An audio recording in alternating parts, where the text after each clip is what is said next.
하고 싶은 일이 있는가 하면 해야 할 일도 있습니다.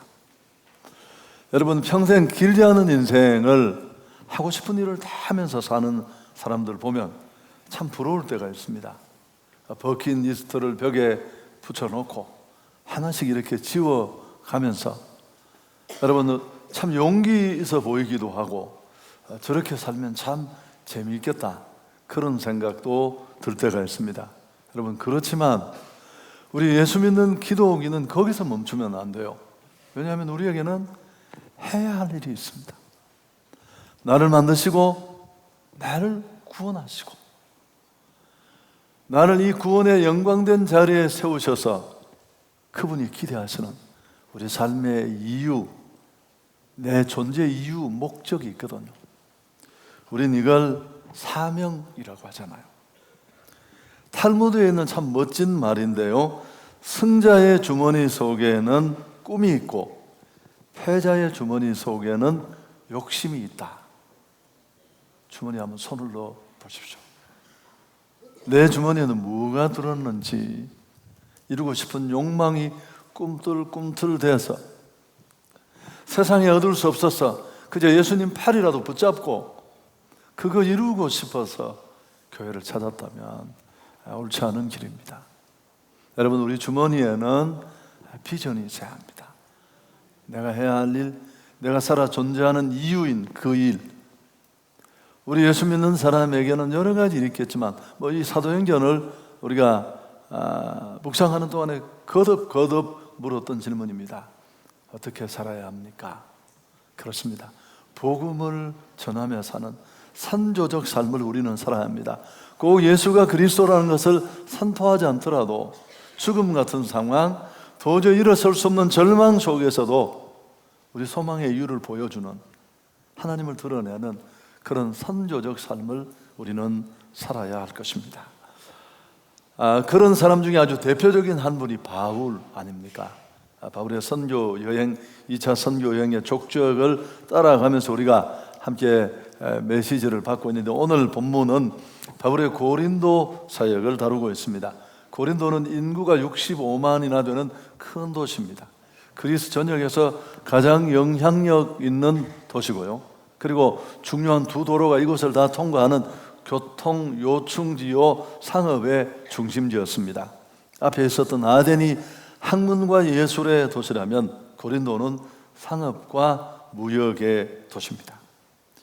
여러분, 이런 도시가 흔히 그렇듯이 고린도도 그랬습니다. 방탕, 더러움, 온갖 추악한 일들이 이 도시에 난무했습니다. 아프로디테 신전에만 해도 종교 창녀들이 1000명이나 있었습니다. 이 도시의 영적 상황이 어느 정도인지 우리는 그 한 가지만 봐도 알 수 있습니다. 그만큼 고린도는 죄악의 도성으로 악명을 아주 로마 전역에 떨치고 있었습니다. 바로 이런 현장에 바울이 홀홀단신으로 선교를 위해 도착했습니다.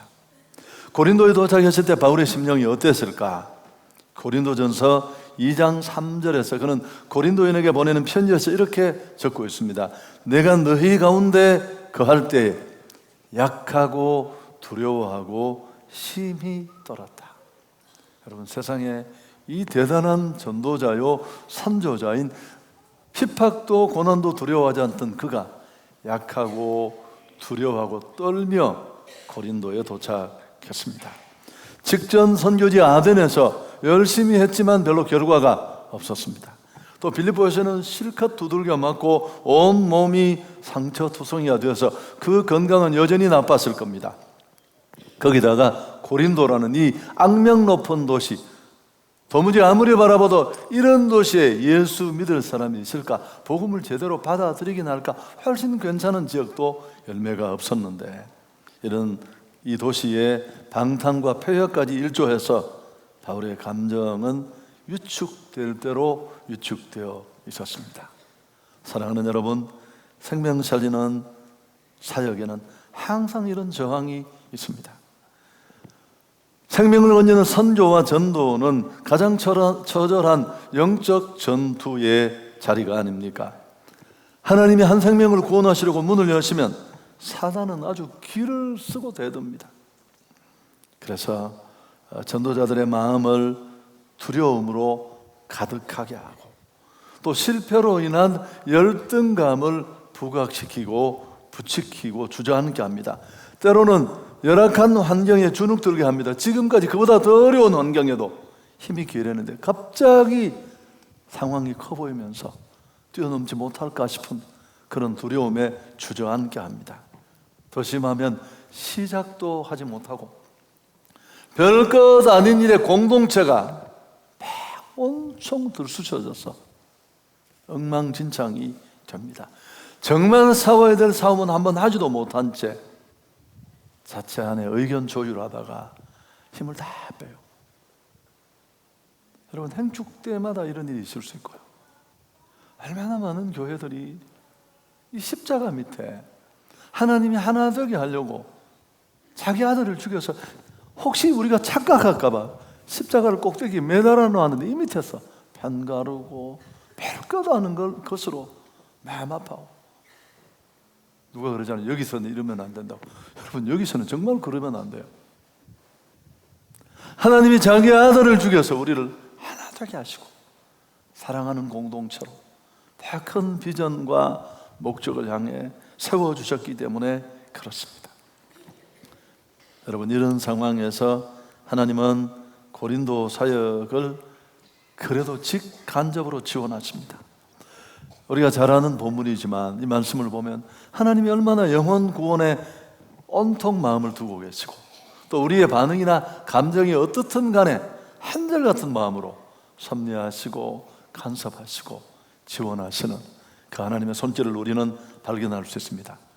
우리 모두 오늘 말씀을 통해 다시 고무되고 힘을 얻는 그런 시간이 될 수 있기를 축복합니다. 바울이 이 고린도 사역의 두려움으로 약해진 마음으로 주저하며 고린도에 도착했습니다. 첫 번째 하나님이 처한 일은 브리스길라 아굴라 부부를 붙여주셨습니다. 2절 말씀 함께 읽습니다. 아굴라라 하는 본도에서 난 유대인 한 사람을 만나니 클라우디오가 모든 유대인을 명하여 로마에서 떠나라 한 고로 그가 그 안에 브리스길라와 함께 이달리아로부터 새로 온지라. 바울이 그들에게 가매. 아굴라 브리스길라 부부입니다. 근데 브리스길라가 아내예요. 성경이 이들의 이름을 실을 때 아내의 이름을 앞에 두었습니다. 여집사님이 훨씬 열심히 했던 것 같아요. 일반적으로 그럴 때가 많습니다만 이들은 유대인이지만 본토에서 태어났습니다. 그런데 어떻게 이탈리아에서 이 고린도까지 오게 되었습니까? 4대 황제인 클라우디오가 유대인들을 다 축출했습니다. 세계 도처에 흩어진 유대인들은 일반적으로 미움을 많이 받았습니다. 특히 AD 49년경에 크레투스라는 사람이 폭동을 일으켰는데 조사하는 중에 유대인들이 연루되었다는 얘기가 있어서 마침내 그들이 이 소란을 일으킨 주범이라는 낙인이 찍히고 클라우디오 황제는 모든 유대인들을 이유 없이 로마에서 추방하는 칙령을 내렸습니다. 쫓겨난 이 브리스길라 아굴라 부부가 얼마나 황당했을까요? 살던 기반을 내려놓고 어디 갈까 고민하고 기도하다가 그들이 옮겨온 곳이 고린도였습니다. 그래서 힘을 잃고 쓰러져 있던 바울을 만나게 되고 업이 꽃 같았습니다. 선교응음이 끊겨진 상황에서 바울은 더 이상 민폐를 끼치지 않기 위해서 장막 만드는 업으로 자비량하며 버티고 있었는데 또 업이 꽃 같았습니다. 성경을 자세히 읽어보면 아마 의기소침했던 바울은 이들을 만나고 나서 천군만마를 얻은 것만큼이나 힘이 되었을 것입니다.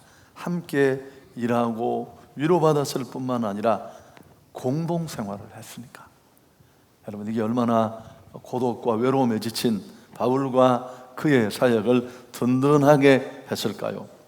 이들 부부를 통해 서로 위로받고 위안을 얻고 힘을 얻었을 뿐만 아니라 제가 생각을 해봤습니다. 바울의 꿈이 그 당시 최강국 로마의 수도인 심장부에 가서 복음을 전하는 게 꿈이었는데 이 로마에 이탈리아에 그런데 이들이 그곳으로부터 왔잖아요. 로마의 생생한 지금의 얘기를 들으면서 선교의 비전도 좀 더 날카롭게 만드는 그런 계기가 되었을 겁니다. 이 브리스길라 아굴라 부부의 열심과 헌신은 대단했습니다. 에베소에서는 자기 집을 예배 거처로 제공했습니다. 심지어 바울을 위해 목숨을 던질 수 있는 사람들이었습니다. 자, 로마서 16장 3절 4절 같이 한번 읽을까요? 너희는 그리스도 예수 안에서 나의 동역자들인 브리스가와 아굴라에게 문안하라. 그들은 내 목숨을 위하여 자기들의 목까지도 내어놓았다. 바울이 브리스길라 아굴라 부부를 어떻게 부릅니까? 나의 동역자들이다. 여러분, 이런 동역자를 얻으면 얼마나 좋을까요? 생명을 바치겠다고. 제가 설교 한번 했었죠, 과거에. 제가 처음 목회를 했던, 그 담임 목회를 했던 지역에서 참 사역은 진전이 있었지만 힘들 때가 있었습니다. 근데 이 본문을 지나가다가 너무 감동이 되었어요. 야, 바울 같은 위대한 사람도 이런 브리스길라 아굴라 같은 신실한, 생명을 던져 헌신하는 동역자들이 있는데 내게도 주옵소서. 참 가슴이 아프다고 설교 시간이었더니만 한 부부가 찾아왔습니다. 우리가 바로 브리스길라 아굴라입니다. 그래서 내가 감사하다고 했습니다. 이번에 대구 가서 우리 자매님 예배드렸는데 저한테 그랬습니다. 이런 이야기 여기서 되나? 목사님 노후는 저희들이 책임지겠습니다. 걱정하지 마. 감사히 받았습니다. 여러분, 제가 그때도 그 이야기를 했는데, 그 사람이 사람에게 받는 위로라는 게 있어요. 궁극적으로 우리에게 위로 주시는 분은 하나님이신데, 또 함께 하나님이 주신 그 공동의 비전을 향해 달려가는 동력자들끼리 위로가 필요해요. 여러분 몇 번 들으실 텐데, 제가 주일날 예배 4번 5번 대구 있을 때 얘기입니다. 드리고 눈이 그물그물 하는 게, 또 차를 몰고 1시간 반 시골에 있는 친구 목사님 집에 가서 사모님이 만들어주는 뭐 이렇게 전 부쳤는 거 하나 먹고 별로 영양가 없는 얘기들을 막 하다가 12시가 다 돼가서 뭐 집으로 돌아오면 신호를 받다가 졸아요. 그럼 제 아내가 옆에서 저를 뚝 치면서 그럽니다. 어떻게 사람의 위로가 좀 위로가 되십니까? 이것도 못 알아먹지 않습니까? 그럼 제가 이렇게 웃고 그냥, 여러분 저는 훨씬 더 피곤해요. 차를 운전해서 그곳까지 갔다 왔습니다. 그런데 함께 아픔을 공유하는 동역자들과 별로 영양가 있는 얘기는 아니지만 그런 얘기를 하면서 함께 밥 먹고 위로 한번 받는 그런 얘기들이 그렇게 힘이 될 때가 있어요. 하나님이 그런 걸 보고 막 쌤을 내가 가지마! 그런 분 아니십니다. 그래서 여러분, 현대 선교는 다 팀 사역이에요.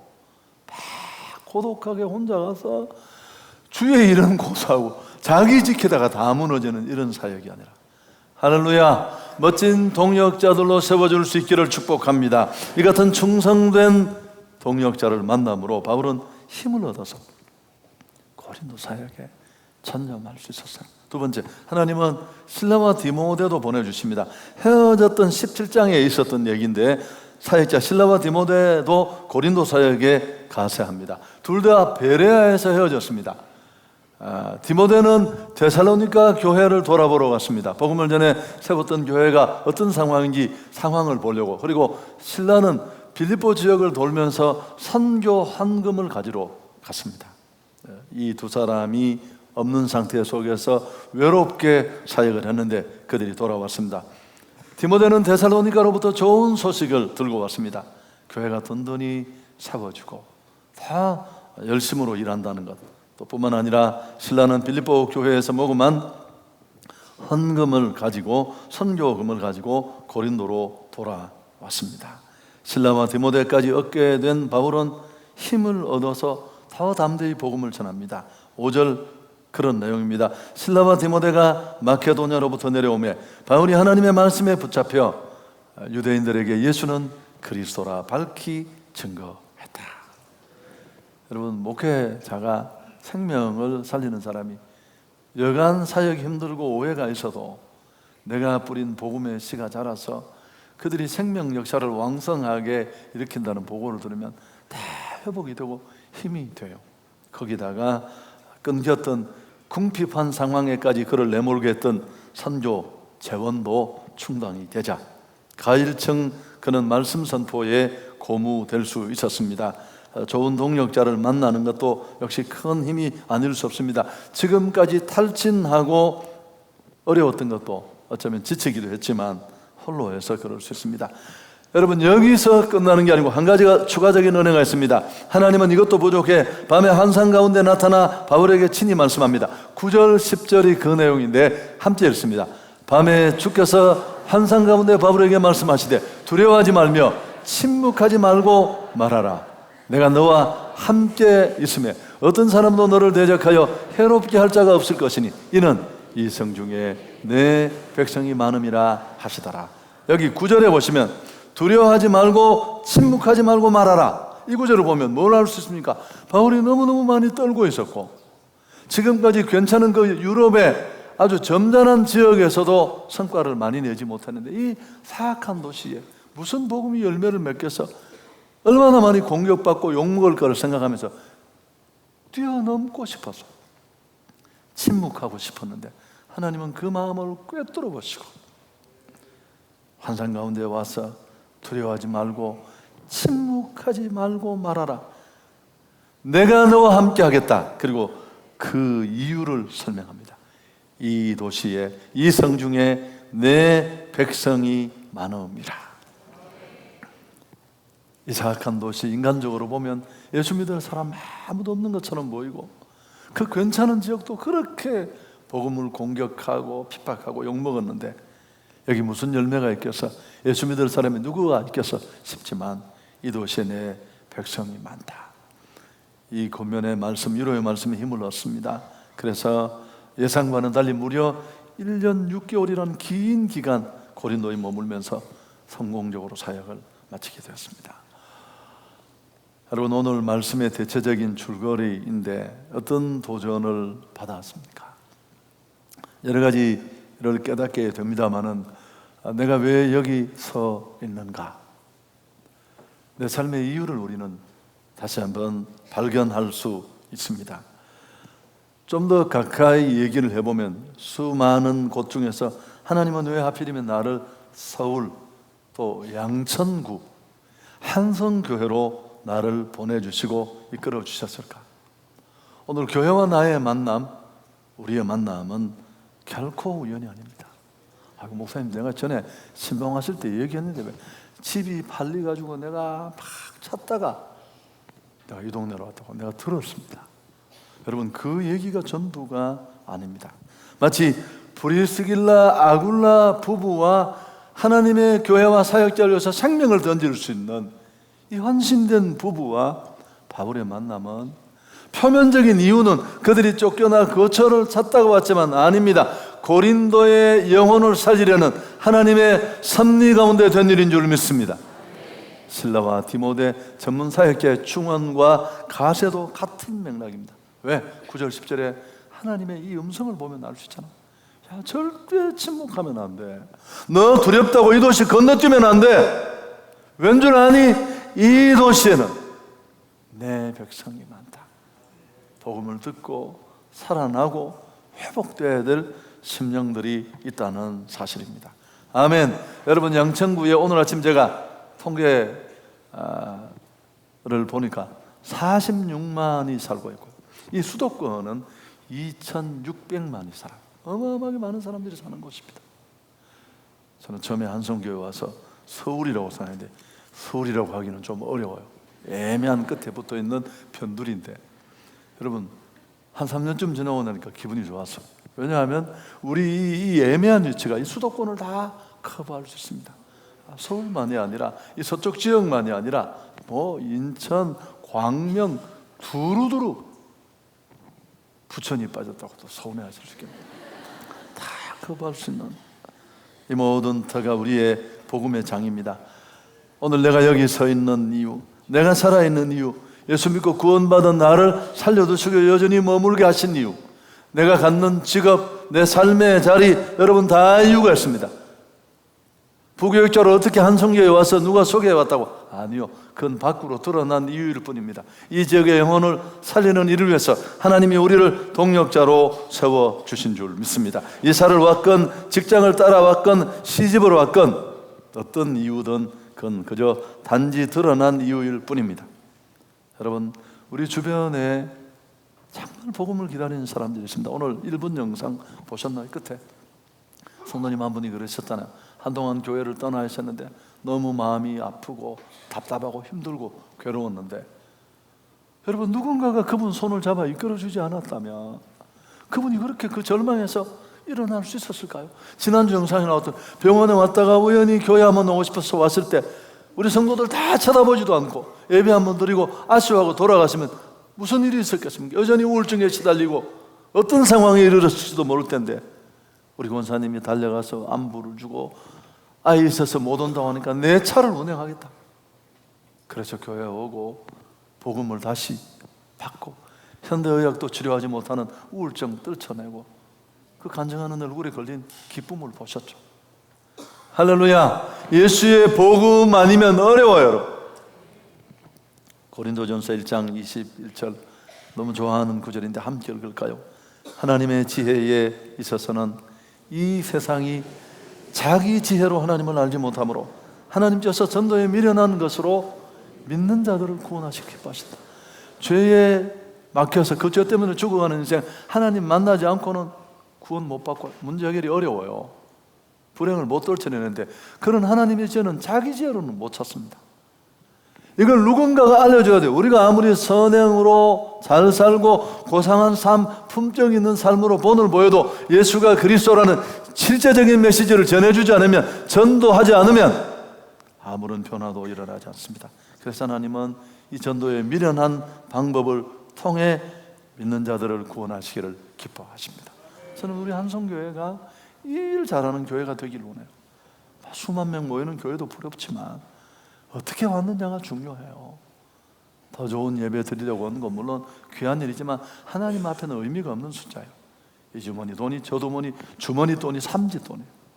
그러나 정말 복음을 모르고 죄의 절망에 죽어가던 한 사람이 예수 복음을 받고 주님 앞으로 돌아오고, 저는 그 숫자는 정말 한성교회가 자랑할 수 있다고 생각해요. 지난번에 통계 10년 동안 5만 3천 명이 여기 와서 8,900명이 복음을 듣고요, 7,800명이 믿겠다고 이러셨고, 어떤 분이 그걸 어디다 갔느냐고, 여기 다 있지 어디 갔겠습니까?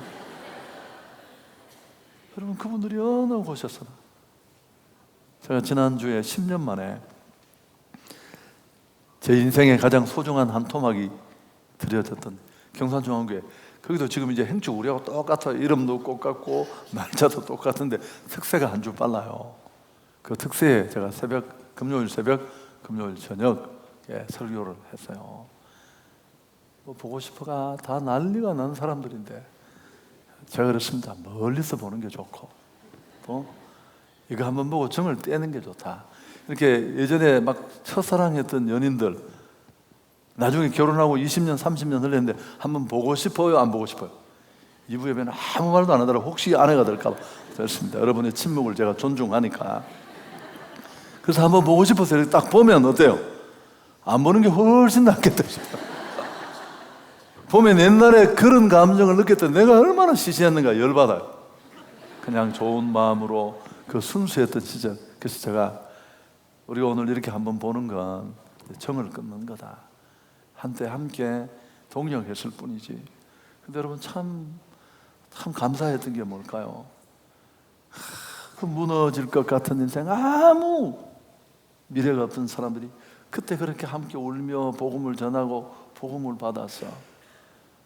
여자분이 목회자도 되고, 그래서 어떻게 연락이 돼서 찾아와서 또 제 아내는 돌아와야 되는데 막 한 번 보고 가셔야 된다고 여기 있는 백화점에 만나서 또 울며 함께 기도해주고.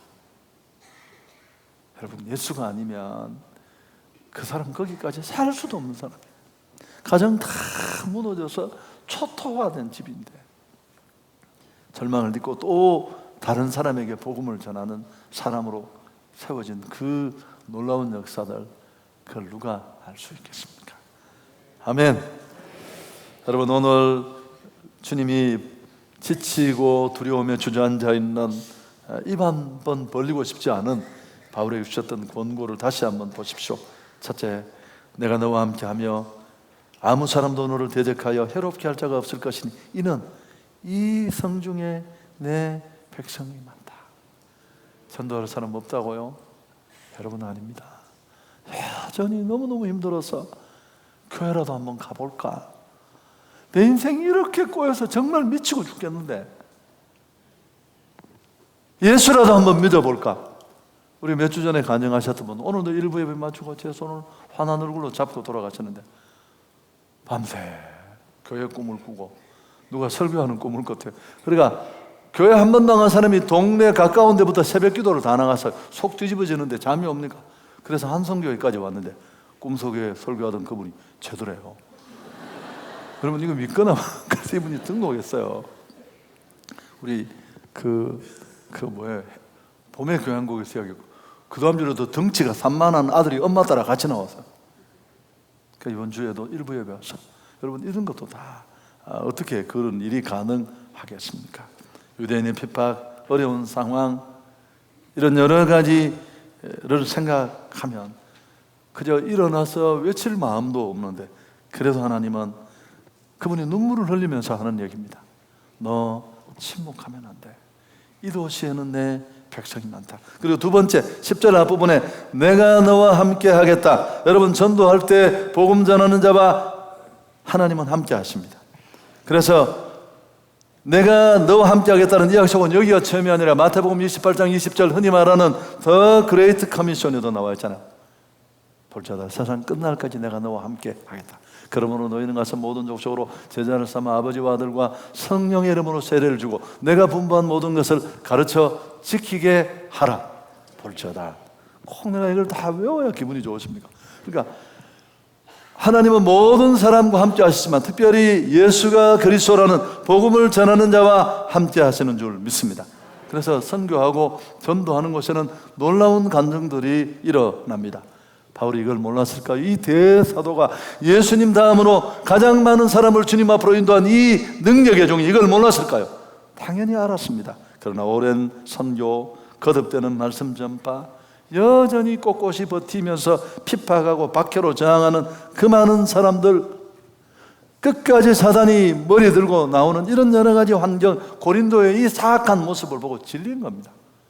도대체 이게 무슨 의미가 있는가? 그런 자들을 향해 하나님은 함께 하시겠다고 했습니다. 이번 한 주간 동안 우리가 초청하고 또 강권해서 그분들을 꼭 주님 앞으로 이끌 수 있기를 바랍니다. 여러분 최선을 다하십시오. 지금 시작해도 늦지 않아요. 그리고 초대할 뿐만 아니라 그분들이 혼자서 여기 오게 하면 안 돼요. 늘 말하지만 할 수만 있으면 여러분 약속해서 모시러 가고요. 또 이 영적 경계선인 예배당문을 혼자 통과하지 않도록 최악의 경우에 문 앞에서라도 꼭 영접을 하시고 그리고 그분들을 여러분 여기까지 가능하면 이 아래층 예배당에 앞자리에 앉는 게 복음을 받기에 좋습니다. 그리고 한 주간 뜨겁게 이를 위해서 기도해 주시기를 바랍니다. 설교 마치려고 합니다. 장그르니에의 말인데 정말 멋있는 말이에요. 제가 늘 적어놓고 한 번씩 보는 구절인데 한번 들어보시겠습니까? 사람은 하고 싶은 일을 할 때보다 해야 할 일을 할 때 더 행복하다. 여러분 인생의 소원 다 체크해가면서 이루면 너무너무 행복할 것 같지만 10가지 다 이루고 나면 어떨 것 같아요? 인생 정말 허망해요. 내가 이거 살려고 여기 왔는가? 그러나 나를 만드신 하나님, 나를 부르신 하나님, 나를 여기 이렇게 세워주신 그 하나님이 내게 기대하시는 해야 할 일, 그 비전을 향해 달려가는 인생 너무너무 보람있어요. 저는 이번에 대구 가서 다시 보면서 오늘 또 느낀 게 내가 참 전도도 못하고 선교도 못하는 게 그저 흉내라도 내면서 이 일에 내 사역을 던진 게 얼마나 바른 선택이고 성도들이 행복하고 또 나도 행복하고 여러분 그 와중에 온 교회와 성도들이 받은 복이 얼마나 많습니까? 이번에도 꼭 우리들이 부담스럽고 힘겹지만 때로는 주저앉아 일어설 만한 용기조차 없을 때 냉담하게 반응 보이는 주변 상황들을 보면서 그만두고 싶지만 그래도 이 도시에 이번에 예수 믿고 구원받아야 될 사람들이 관계 속에 있다는 것 꼭 기억하시고 하나님이 그들을 살려내라고 나를 그 자리에 이곳에 그 사람들을 아는 지인의 자리에 나를 세우셨다는 것 꼭 기억하시고 감당해서 새 생명의 역사를 목도할 수 있는 우리 모두가 될 수 있기를 축복합니다. 좋으신 하나님께 영광 돌리겠습니다.